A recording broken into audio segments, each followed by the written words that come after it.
இன்னைக்கும் அக்கா உங்களுக்காக ஒரு புதிய கதை கொண்டு வந்திருக்கேன். இந்த வாரமும் அக்கா புதிய புதிய கதைங்க கொண்டு வரேன் தானே குட்டீஸ். அந்த கதையெல்லாம் என்ன நாங்க படிக்கிறோம்? ஏசப்பா பத்தி படிக்கிறோம். வேற ஏசப்பா செஞ்ச அற்புதங்களை பத்தி, அப்புறம் கடவுளோட படைப்பை பத்தி, அப்புறம் வேதாகமத்தில் இருக்க ஒவ்வொரு நபர்களை பத்தியும் நாங்க பாத்துட்டு வந்தோம் தானே. இந்த வாரமும் அதே போல ஒரு புதிய கதையை அக்கா கொண்டு வந்திருக்கேன். என்ன கதை தெரியுமா? எல்லாரும் மழை காலத்துல இப்படி வெளியே நின்று பாத்திருக்கீங்களா? எப்படி பெருசா மழை பெய்யும், அதோட பெரிய காத்து வரும், வீட்டு கூரை எல்லாம் செய்யற ஆடும், மரங்கள் எல்லாம் செய்யற சத்தம் கேட்கும் தானே. அப்படி கேட்டிருக்கீங்க தானே, பார்த்தும் இருப்பீங்க.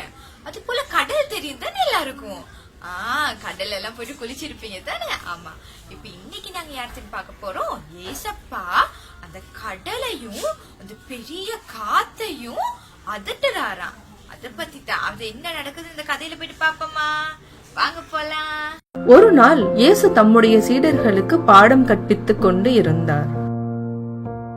சீடர்கள் அனைவருக்கும் பாடம் கற்பித்து முடித்தவுடன் நாம் இந்த ஏரியை கடந்து மறுபுறம் செல்லலாம் என்று சொன்னார். இயேசுவும் அவருடைய சீடர்களும் படகில் ஏறி ஏரியை கடக்க ஆரம்பித்தார்கள். இயேசு மிகவும் சோர்வாக இருந்ததால் படகில் இருந்த ஒரு சிறிய அறையில் தூங்கச் செல்கிறார்.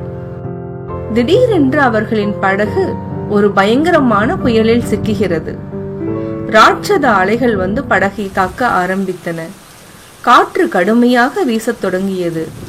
சீடர்கள் அனைவரும் மிகவும் பயந்து போனார்கள்.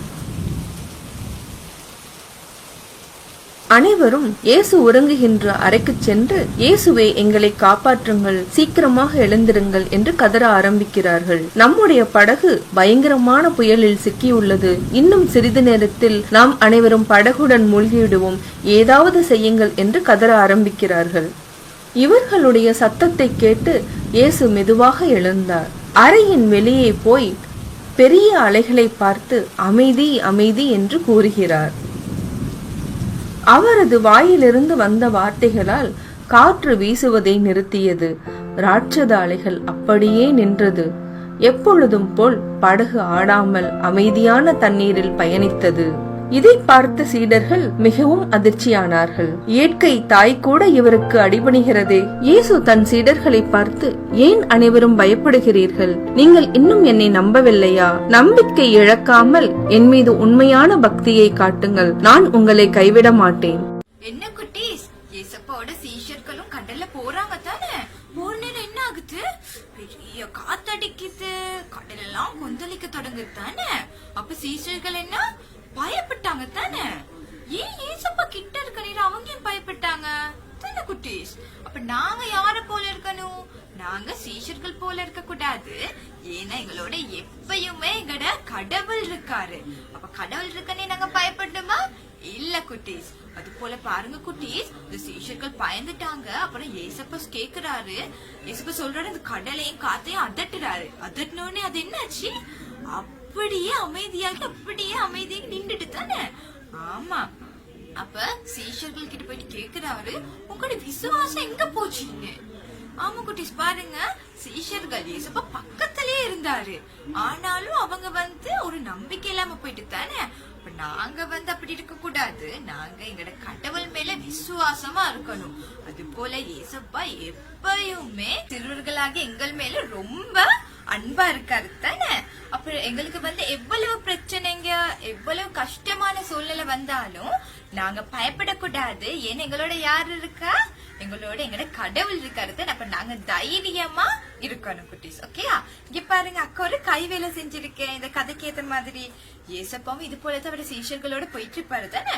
அப்ப இப்படிதான் அந்த படகும் ஆடி ஆடி போயிட்டு இருக்கும் தானே குட்டீஸ். இது போல நீங்களும் செஞ்சு வச்சுக்கோங்க. ஓகேயா?